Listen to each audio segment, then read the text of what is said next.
मानवाधिकार आणि मीडिया संघटना या संघटनेमध्ये महाराष्ट्र राज्य प्रभारी म्हणून काम करीत आहे। आज आमच्या संघटनेचे काम पूर्ण भारतामध्ये गाजत आहे। त्याचबरोबर जागतिक लेवलला सुद्धा संघटना अध्यक्ष डॉक्टर के.पी. अहमद यांच्या मार्गदर्शनाखाली काम करीत आहे। आमची संघटना अन्याय, अत्याचार, भ्रष्टाचार ठिकाणी काम करत आहे आणि बऱ्याच लोकांना भारतामध्ये न्याय मिळवून देखील दिलेला आहे। आज संघटनेच्या पोचपावतीनुसार, आज संघटनेच्या कामानुसार काही चॅनल तयार केलेले आहेत, काही साप्ताहिक तयार केलेले आहेत, काही लाईव्ह चॅनल तयार केलेले आहेत व त्याचबरोबर आज संघटनेच्या जीवावर संघटनेचे कामं पाहून आम्ही पक्ष देखील निवडणुकीमध्ये जाहीर केलेला आहे। त्या पक्षाचं नाव आहे अमन समाज पार्टी।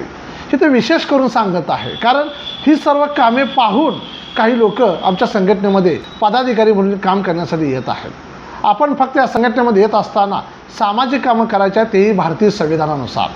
प्रथम कायद्याचा आपण मान राखला पाहिजे, आदर केला पाहिजे, त्याचनुसार आपण जनतेला न्याय मिळवून देऊ शकतो।